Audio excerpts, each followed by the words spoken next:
Chapter 10 of Lorna Doone. This is the Liberal Rocks recording. All Liberal Rocks recordings are in the public domain. For more information or to volunteer, please visit LiberalRocks.org. Recording by Daisy 55. Lorna Doone by Aura D. Blackmore. Chapter 10. A Brave Rescue and a Rough Ride.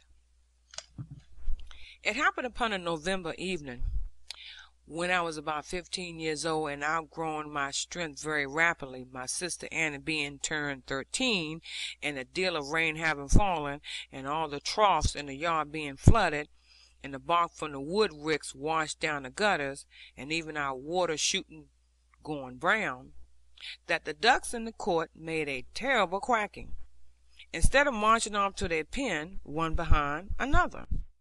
Thereupon Annie and I ran out to see what might be the sense of it. There were 13 ducks, and 10 lily white, as the fashion then of ducks was. Not, I mean, 23 in all, but 10 white and 3 brown striped ones. And without being nice about their color, they all quacked very movingly.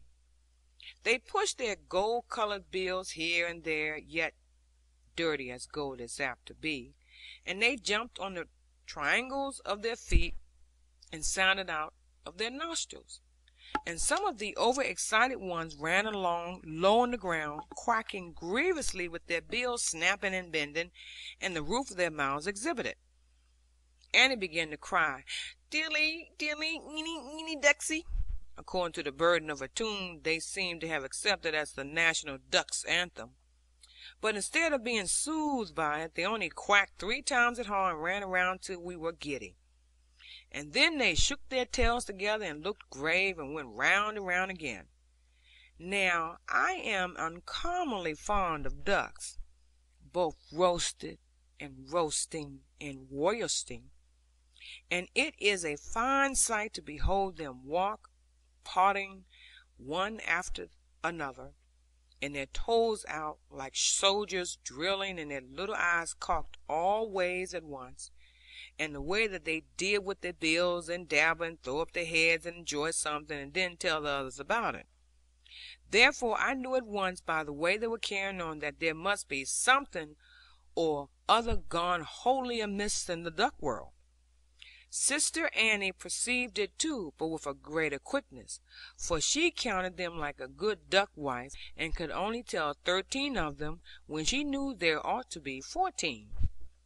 And so we began to search about, and the ducks ran to lead us all right, having come that far to fetch us. And when we got down to the foot of the courtyard, where the 2 great ash trees stand by the side of the little water, we found good reason for the urgence and melancholy of the duck birds. Lo, the old white drake, the father of all, a bird of high manners and chivalry, always the last to help himself from the pan of barley meal, and the first to show fight to a dog or cock intruding upon his family.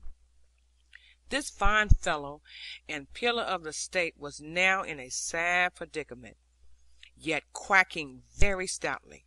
For the brook wherewith he had been familiar from his callow childhood, and wherein he was wont for quests for water newts, and tadpoles, and caddis worms, and other game, this brook, which afforded him very often scantly space to dabble in, and sometimes starve the cresses, was now coming down in a great brown flood, as if the banks never belonged to it.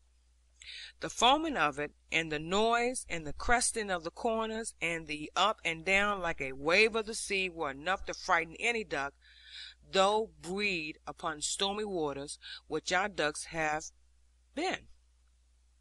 There is always a hurdle 6 feet long and 4½ in depth, swung by a chain at either end from an oak laid across the channel. And the use of this hurdle is to keep our kine at milking time from straying away from their drinking. for in truth they are very dainty, and to fence strange cattle or Farmer Snow's horses from coming along the bed of the brook unknown, to steal our substance. But now this hurdle, which hung in the summer a foot above the trickle, would have been dipped more than 2 feet deep but for the power against it. For the turn came down so vehemently that the chains at full stretch were creaking, and the hurdle buffeted almost flat and thatchy, so to say, and the drift stuff was going seesaw with a silky splash on the dirty red comb of the waters. But saddest to see was between two bars, where a fog was of rushes and flood wood, and wild celery, hullum, and dead cross foot. Who but our venerable Mallard, jammed in by the joint of his shoulders, speaking aloud as he rose and fell with his top knot full of water, unable to comprehend it, with his tail washed away from him, but often compelled to be silent, being ducked very harshly against his will by the choking fall of the hurdle. For a moment I could not help laughing, because being borne up high and dry by a tumult of the torrent, he gave me a look from his one little eye, having lost one in fight with a turkey-cock, a gaze of appealing sorrow, and then a loud quack to second it. But the quack came out of time, I suppose, for his throat got filled with water as the hurdle carried him back again. And then there was scarcely the screw of his tail to be seen until he swung up again, and left small doubt by the way he spluttered, and fell to quack, and hung down his poor crest, but what he must drown in another minute, and frogs triumph over his body. Annie was crying, and wringing her hands, and I was about to rush into the water, although I liked not the look of it, but hoped to hold on by the hurdle, when a man on horseback came suddenly around the corner of the great ash hedge on the other side of the stream, and his horse's feet were in the water. "Hold there!" he cried. "Get thee back, boy. The flood will carry thee down like a straw. I will do it for ye, and no trouble." With that he leaned forward and spoke to his mare. She was just of the tint of a strawberry, a young thing, very beautiful, and she arched up her neck, as misliking the job, yet trusting him would attempt it.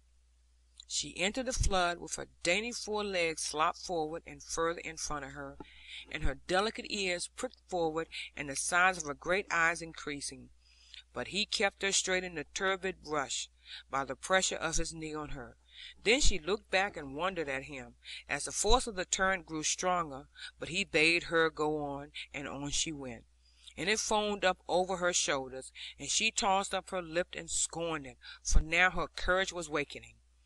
Then as the rush of it swept her away, and she struck with her 4 feet down the stream, he leaned from his saddle in a manner which I never could have thought possible, and caught her with old Tom with his left hand, and set him between his holsters, and smiled at his faint quack of gratitude.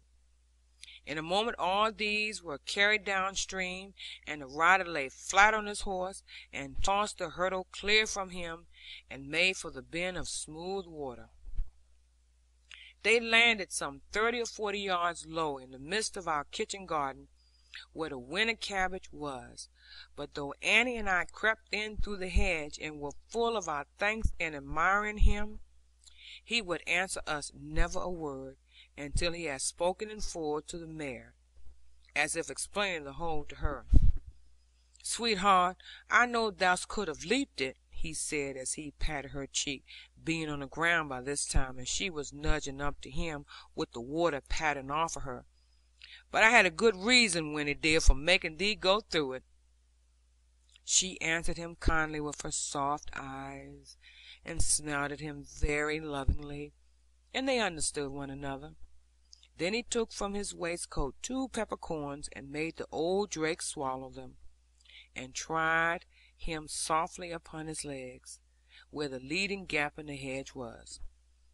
Old Tom stood up quite bravely, and clapped his wings, and shook off the wet from his tail feathers, and then away into the courtyard, and his family gathered round him, and they all made a noise in their throats, and stood up and put their bills together, to thank God for this great deliverance. Having taken all this trouble, and watched the end of